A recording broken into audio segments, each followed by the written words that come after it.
Cuando nosotros hablamos de Navidad, hay una gran cantidad de cosas que se vienen a nuestra mente. Todo depende de cómo sea nuestra fe, en qué pensamos, qué preparamos, pero normalmente a dónde se va como nuestra mente, sobre todo cuando tenemos una formación cristiana, se va al pesebre, ¿cierto?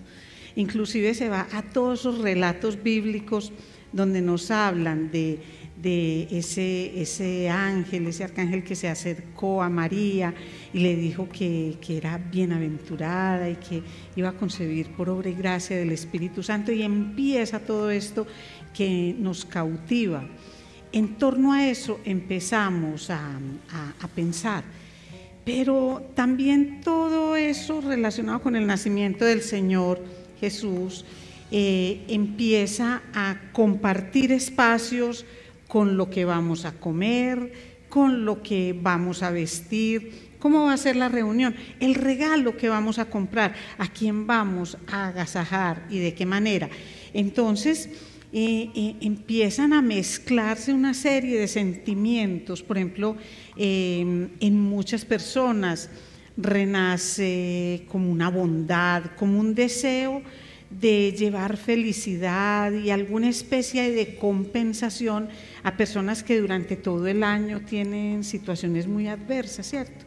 Entonces muchos pensamos en hospitales, en cárceles, orfanatos, ancianatos, y eso es lindo, porque es que cuando se mueve todo ese sentimiento de bondad y cosas hermosas, pues hace que la época se vuelva mucho más especial.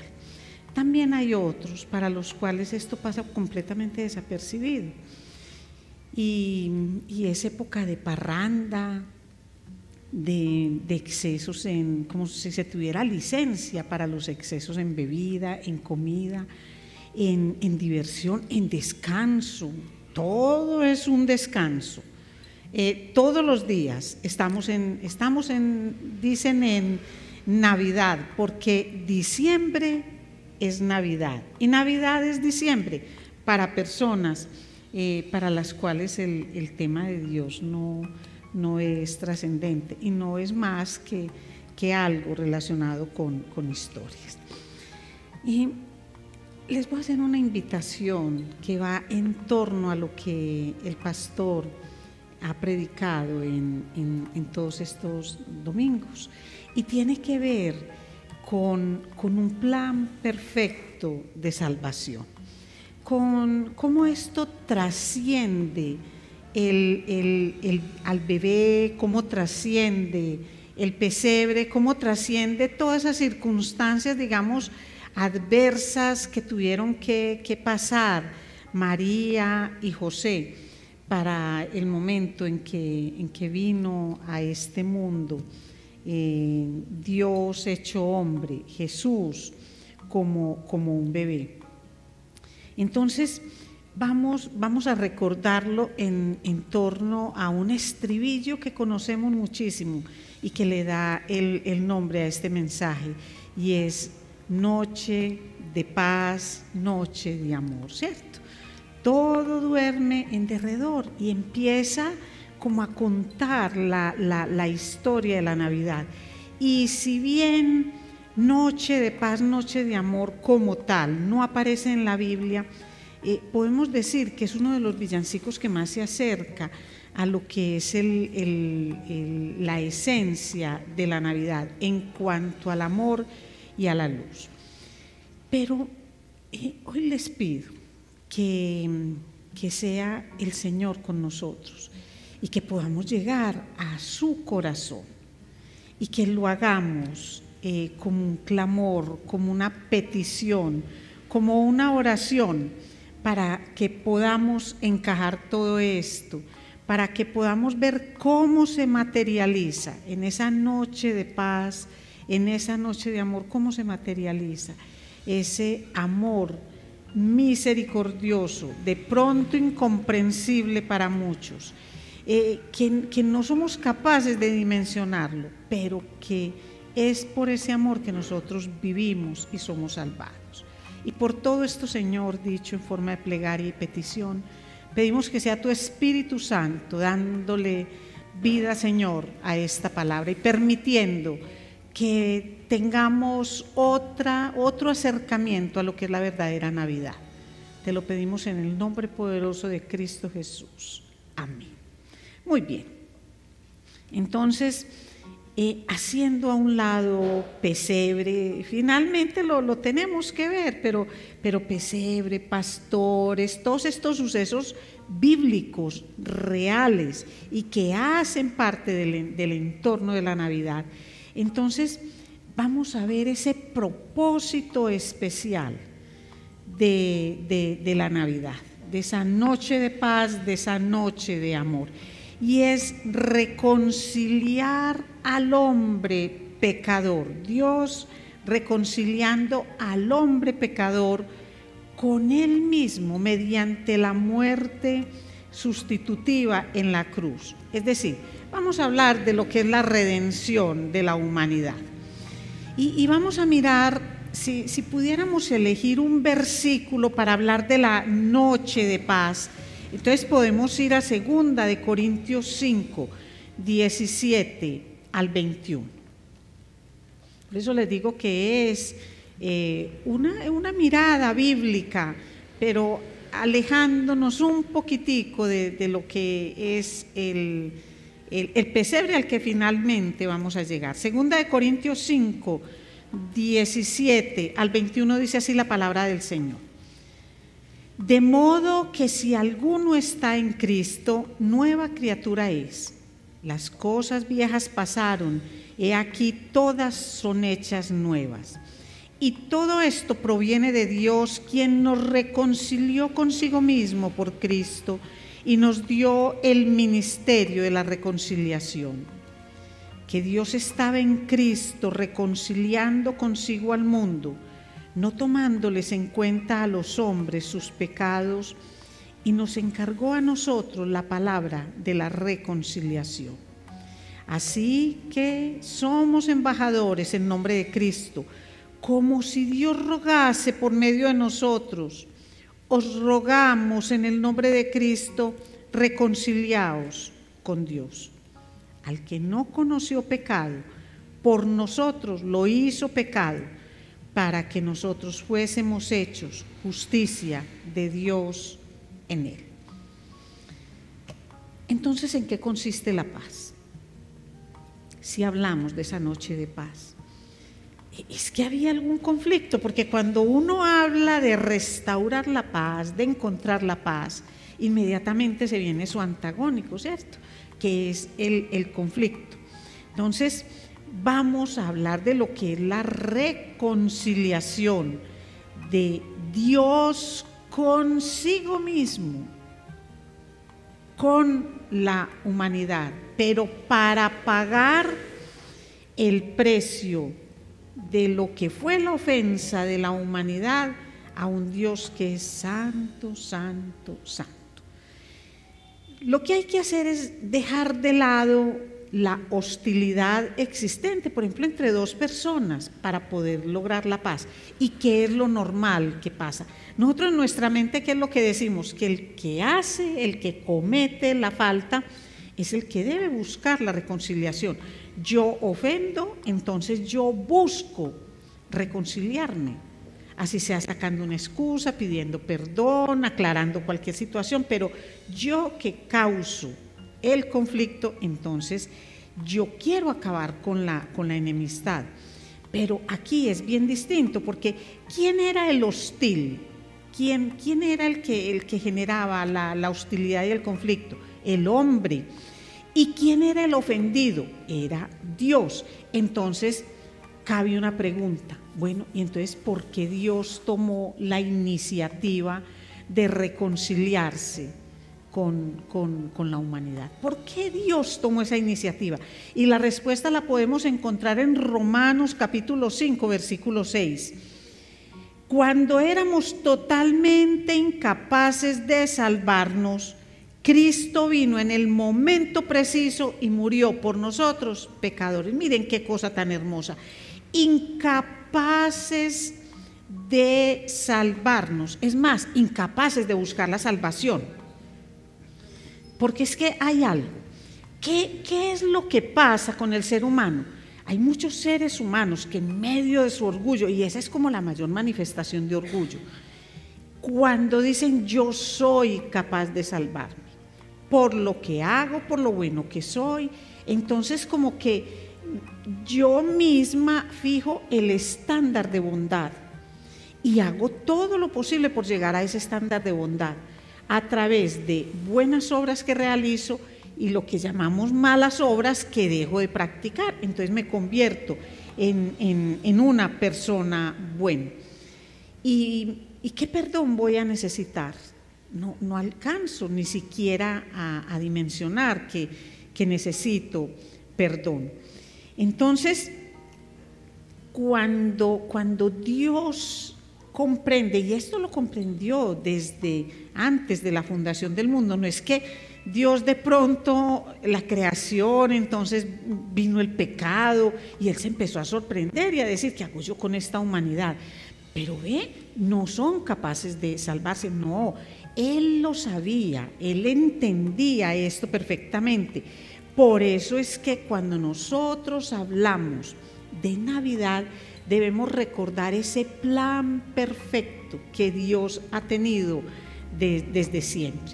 Y es que por eso Navidad no puede ser un evento. Navidad es una promesa, es el cumplimiento de una promesa. Y esto pues tuvo origen, esa promesa desde la eternidad. Esto no es desde hace cerca de 2000 años que Dios se hizo hombre a través de Jesús y la segunda persona de la Trinidad vino a este mundo. En Primera de Pedro 1:20 nos muestra cómo es esto de la salvación, y dice, o de la promesa de salvación, dice, ya destinado desde antes de la fundación del mundo, pero manifestado en los postreros tiempos por amor de vosotros. Y esto lo podemos hilar con toda esa promesa de salvación. Muy brevemente podemos recordar cuando Dios escogió a Abraham como padre de su nación elegida y que le prometió que en él serían benditas todas las familias de la tierra. Y después, ¿qué hizo? Cuando se multiplicó toda la descendencia de Abraham, entonces el Señor se identificó con una tribu que fue la tribu de Judá y dijo que a través de esa venía la línea del Salvador prometido. Y finalmente a través de David, en cuya silla no faltaría rey, ¿cierto? Entonces dijo que a través de él vendría el Salvador, a través de esa línea. Y una cantidad impresionante de promesas, de detalles que enriquecen todo este plan perfecto de Dios. Una de ellas, por ejemplo, en Isaías 7:14, que es de pronto de las que más vemos. He aquí que la Virgen concebirá y dará a luz a un hijo y llamará su nombre Emmanuel. Emmanuel, que significa Dios con nosotros. Entonces podríamos decir, ay, es que Él no estaba con nosotros. Dios ha estado siempre con su pueblo, pero ahora el Dios eterno, el creador, el omnipotente, el omnipresente, el todopoderoso, se hace presente en medio de los hombres con un nacimiento físico. Vive en medio de su pueblo y todo esto siendo Dios. Nunca ha dejado de ser Dios. Entonces, eso es lo que nosotros debemos recordar. Cada que hablemos de una noche de paz, pensemos en reconciliación. Cada que hablemos de eso, noche de paz, pensemos en una noche de reconciliación. Y pensemos en lo que dice Lucas 2:14, Gloria a Dios en las alturas y en la tierra paz, buena voluntad para con los hombres. Ustedes han visto cómo hemos tergiversado nosotros ese versículo y la mayoría de la gente cómo lo dice. Lo que dice la mayoría de la gente es gloria a Dios en las alturas y en la tierra paz a los hombres de buena voluntad. No, y buena voluntad para con los hombres, porque ¿de quién proviene la buena voluntad? Proviene de Dios. En cambio, cuando nosotros decimos para los hombres de buena voluntad, entonces estamos depositando en la buena voluntad de los hombres, en la bondad de los hombres, todo esto de la gloria a Dios. Nosotros sabemos que Dios se está glorificando a sí mismo a través del nacimiento del Salvador. Es para salvación y para vida eterna de todos los que creemos en Él, para honra y gloria de su nombre. No porque nosotros lo merecemos, sino por ese amor misericordioso que Él tiene. Así que cuando nosotros pensemos en la Navidad, no solo pensemos en el bebé, es muy tierno, pero pensemos en ese hombre que va a llegar a la cruz, que llegó a la cruz, porque en el momento en que fue anunciado iba a suceder, pero para nosotros ya sucedió, y llegó a la cruz para reconciliar a Dios con la humanidad. Miren qué cosa tan hermosa, reconciliar a Dios que no hizo nada con una humanidad pecadora que todo lo hizo y que ha generado esa enemistad con Dios. ¿Y cómo lo hizo? Por medio de la muerte sustitutiva de un justo que no conoció pecado y que murió por una humanidad pecadora que, entre otras cosas, por su orgullo, por esa autosuficiencia, piensa, siente y dice que todo lo ha hecho muy bien. Ahora pensemos un poquito en lo que es esa noche de amor. Y podemos hablar de Juan capítulo 3, versículo 16 y 17. Porque de tal manera amó Dios al mundo que ha dado a su Hijo unigénito, para que todo aquel que en Él cree no se pierda, mas tenga vida eterna. Porque no envió Dios a su Hijo al mundo para condenar al mundo, sino para que el mundo sea salvo por Él. Entonces, cuando nosotros vemos esto, que ha dado a su Hijo unigénito, tenemos que hablar de un aspecto fundamental que se llama la encarnación. Y esa encarnación la podemos ver en Filipenses capítulo 2, versículos 5 al 11.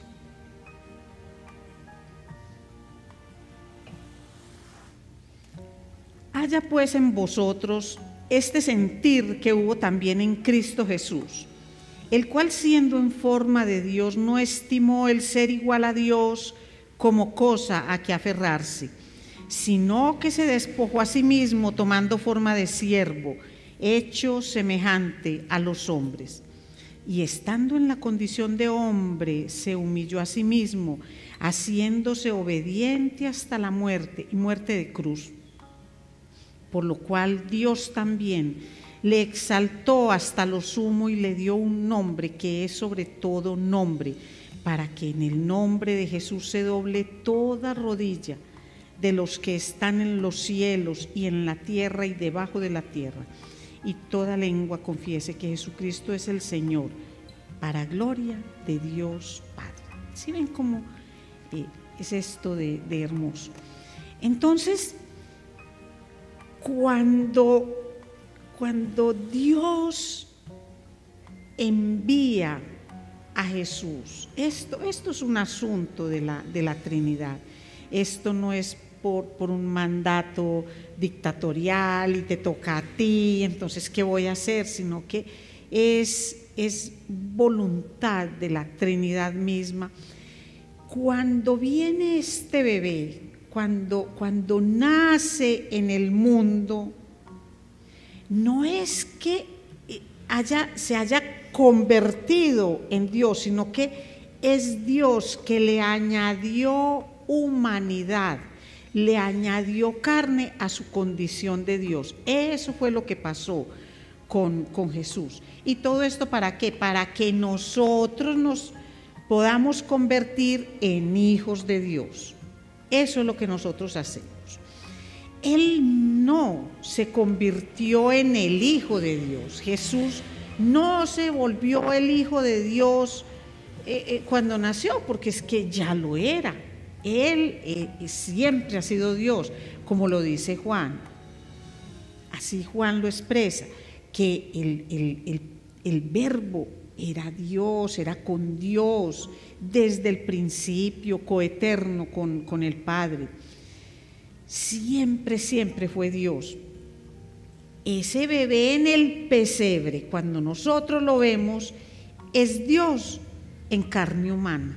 Eso es la encarnación, Dios en carne humana. Y se trata del amor inmenso que Dios nos tiene de nacer como un bebé, dependiente de cuidados, de protección, y va creciendo, pero va creciendo hasta llegar a cumplir con la misión para la cual nació, que fue morir en la cruz. Entonces, estos dos aspectos fundamentales de la Navidad, ¿dónde nacen? En el corazón de Dios. Por el amor, Dios coge carnita, coge humanidad sin dejar de ser Dios y sin pecar, y lo hace para salvarnos, porque es ese hombre, cuando crece, el que va a la cruz, el que sin pecado llega a la cruz a pagar por nosotros los pecadores. Por eso dice la palabra, que paga el justo, el que no conoció pecado, paga por nosotros. ¿Y por qué lo hace? Para reconciliarse con Dios, que es misericordioso. Entonces, dos aspectos fundamentales: esa reconciliación y esa encarnación que se dan en el momento del nacimiento del que conocemos como el niño Jesús, ese bebé. Y miren más adelante, cuando él va creciendo, la forma como lo describe Juan el Bautista, cuando dice que él es el Cordero de Dios que quita el pecado del mundo. Un cordero nacido ¿dónde? En un humilde establo. ¿Y adorado por quién inicialmente? Por humildes pastores. El Cordero de Dios que quita el pecado del mundo, nacido en un pesebre humilde y adorado por humildes pastores que eran en ese momento la clase más baja que había dentro de, digamos, de los trabajadores y de los habitantes de una ciudad. Ni siquiera su testimonio era tenido en cuenta en una corte, porque eran conocidos como muy peleones, que se quitaban los rebaños el uno del otro, una cantidad de connotaciones. Entonces, ¿qué podemos ver aquí? Y que nos debe quedar muy claro, que la Navidad no es un acto, no es un evento, sino que la Navidad es el cumplimiento de una promesa personal, una promesa de perdón, salvación y vida eterna. Promesa de perdón, de salvación y de vida eterna. Y todo esto constituye el regalo de Dios para la humanidad. ¿Han visto que nosotros cambiamos las cosas?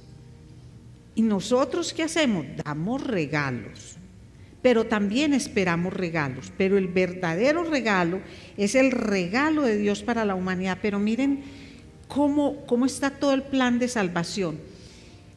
¿Cómo vino inicialmente este regalo de Dios para la humanidad? Envuelto en pañales, un bebé. Pero después, cuando llega a la cruz, está envuelto en su propia sangre para darnos salvación y vida eterna. Ahí está, una sangre que fue derramada por completo para perdón de nuestros pecados. Y esa es la mayor muestra de amor incondicional que Dios tiene para con la humanidad. Por eso pensemos siempre en esos dos aspectos: la reconciliación para perdón de pecado, la redención, la justificación de Dios Todopoderoso a través de la muerte sustitutiva de Jesús en la cruz. Pero ¿saben cuál es el gran problema? Miren, el mundo entero podría ser salvo. El mundo entero debería ser salvo. Porque es que lo que Dios pide es que nosotros creamos de verdad, de corazón, que Cristo murió en la cruz para perdonar nuestros pecados. Que creamos en eso. Que creamos también muchas otras verdades alrededor de esto. Que nació de una virgen. Es decir, él no fue fruto del pecado, no es un hijo común y corriente, no es un bebé común y corriente, no tiene una madre común y corriente, y mucho menos tiene un padre común y corriente. Eso es indispensable que nosotros lo creamos, que fue concebida María por obra y gracia del Espíritu Santo. Pero ¿saben cuál es el gran problema? Que hay muchas personas que no conocen o que no aceptan esa verdad. Entonces, acerca de esto sigue hablando Juan. Ahora leímos Juan capítulo 3, versículos 16 y 17, y vamos a leer del 18 al 21, para que miremos cómo hay personas que piensan diferente de la Navidad y qué sucede con ellos.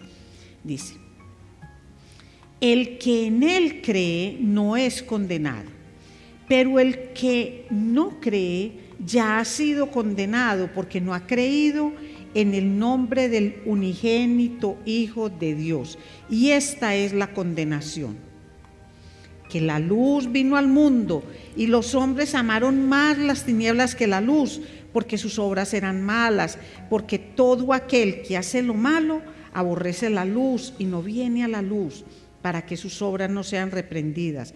Mas el que practica la verdad viene a la luz, para que sea manifiesto que sus obras son hechas en Dios. ¿Qué pasa entonces con aquellas personas que Navidad es diciembre y diciembre es Navidad, tiempo de parranda y animación, y con esa cantidad de cosas externas, comida, bebida, tantas cosas, los regalos? No que eso sea malo, no que comer sea malo, no que visitar a la familia sea malo, no que el compartir sea malo. Todo eso es bueno y hay que hacerlo, pero sin perder de vista la verdadera Navidad, la verdadera razón de la Navidad. No es porque es diciembre, no. Miren, ¿por qué muchas personas no aceptan la Navidad como tal? Porque es que la Navidad es como ese recordatorio permanente del conflicto entre Dios y la humanidad. Es un recordatorio permanente de que algo no está bien en esa relación. Por eso es que Dios nos habla de esa reconciliación, y lo que nos dice es que debido a ese gran amor de Él, de tal manera amó Dios al mundo, que bajó del cielo a la tierra, para que todo el que en Él crea vaya de la tierra al cielo para vida eterna. Eso es lo que nosotros debemos tener en cuenta. Entonces, si nos preguntan qué es Navidad, es la manera que Dios tiene de solucionar ese conflicto que el pecado ha generado entre la humanidad y Dios. Baja Él, baja Dios a la tierra, a convivir con nosotros en la tierra, para que nosotros podamos subir al cielo y pasar con Él la vida eterna. Si nosotros tuviéramos eso en cuenta, entonces no nos dejaríamos desviar por tantas cosas y tantas imágenes. Nosotros no reemplazaríamos al bebé de la cuna, que siempre debemos tener detrás del bebé de la cuna, la cruz del hombre. No solamente el bebecito en la cuna, sino la cruz. Ese hombre que fue a la cruz. Entonces no lo reemplazaríamos por Papá Noel, por San Nicolás.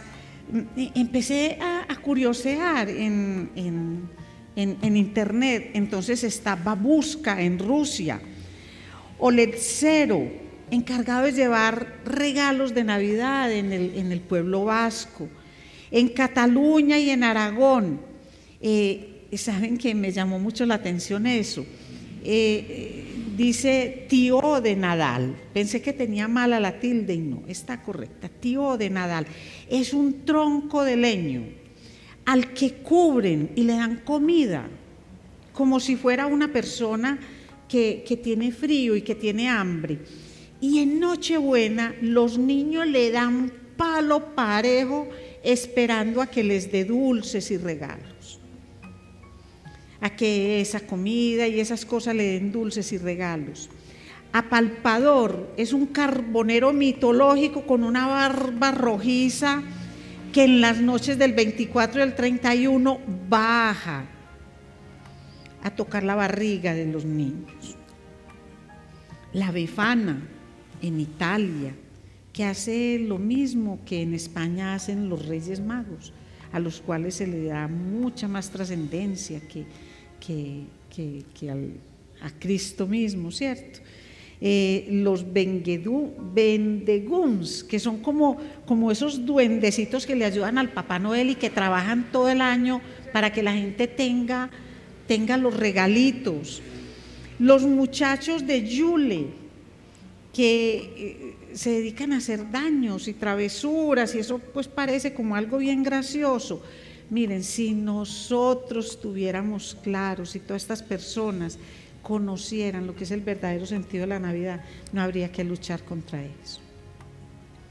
No habría que luchar contra eso. Pero el mundo va ganando poco a poco esas pequeñas batallas.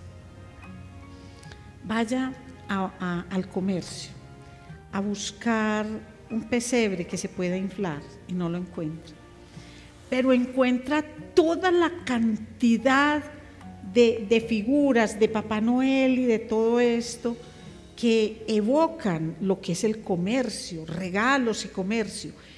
Cuando Navidad es para recibir el regalo de Dios, esa es la esencia de la Navidad. La esencia de la Navidad no es que empiece en nuestra mente a crearse expectativas. ¿Qué me va a regalar este? ¿Qué me va a regalar el otro? Y que de pronto en el momento de destapar los regalos, entonces yo muestre una cara alegre o el ceño fruncido porque no se cumplieron mis expectativas. No, Navidad no es para eso. Navidad no es para validar los excesos. Navidad es el tiempo para dar gloria a Dios en las alturas. Es el tiempo para recordar que Dios quiere traer la paz a la tierra mediante la reconciliación, que Dios tiene buena voluntad para con los hombres, que Dios lo que ha ofrecido desde antes de la fundación del mundo es un plan perfecto de salvación. Y eso es Navidad y eso es lo que debemos compartir. Si lo hacemos acompañado de unos alimentos y de algo, eso está bien. Y si lo hacemos acompañado de los seres que amamos, está bien. Y si queremos compartir todo ese mensaje y esa alegría a personas que en el resto del año están en condiciones que son adversas, es bonito. Al menos un día traer alegría a muchas personas, pero nunca los regalos que damos, nunca los preparativos que hacemos, nunca las comidas que hacemos pueden ser lo más importante. Lo más importante es que la persona reciba el mensaje de la Navidad, lo que realmente constituye la Navidad. Si de paso hablamos de cómo era el pesebre, cómo fueron a Belén, cómo fueron todas esas situaciones adversas, es bueno hacerlo, porque la gente cuando recrea esos episodios, se puede hacer a una idea de las situaciones, pero siempre terminando en la cruz. El nacimiento es importante porque nos recuerda que ahí se materializó la promesa del Señor, ahí se empieza a materializar, pero ¿dónde se cumple realmente la promesa de salvación? En la cruz. Entonces no puede haber nacimiento en Belén sin una cruz en el Gólgota. Allá tenemos que llegar, allá tenemos que llegar, y no porque seamos fatalistas, no porque le quitemos lo hermoso del nacimiento al plan perfecto de salvación, sino porque es cuando llegamos a la verdadera misión del niño que nació envuelto en pañales, que entendemos por qué murió en la cruz cubierto con sangre. Vamos a darle gracias al Señor. Padre, gracias, mi Señor, por este plan perfecto de salvación. Señor, un recuento muy imperfecto para la grandeza de su contenido. Perdóname, Señor, por las omisiones. Perdóname, Señor, por las limitaciones en mi vocabulario y en los ejemplos. Permite que podamos entender, Señor, recrear todo el contenido, Señor, toda la grandeza de tu corazón, todo lo que significa, Señor, la reconciliación que hiciste con esta humanidad pecadora a través de Dios hecho hombre, de Jesús, de la segunda persona de la Trinidad. Gracias, Señor, por hablarnos de la encarnación. Gracias, Señor, por el papel de María, esa sierva tuya, Señor, dispuesta para que ese plan se llevara a cabo. Gracias, mi Señor, por esos pastores adoradores. Gracias, mi Señor, por todo aquel que cree en el mensaje de salvación. Permite que podamos llevar este mensaje al mundo y que no nos dejemos contagiar por el consumismo, que no nos dejemos contagiar por tantas figuras que tratan de desvirtuar el verdadero sentido de la Navidad. Señor, Navidad no es diciembre. Navidad es marzo, es abril, es enero, es septiembre, es octubre. Navidad es cada día de nuestra vida y así lo debemos celebrar, así lo debemos recordar. Permite que tengamos esto presente y siempre te demos gracias infinitas por ese plan perfecto de salvación, por esa noche de paz, por esa noche de amor. Te damos gracias, mi Señor, en el nombre poderoso de Cristo Jesús. Amén.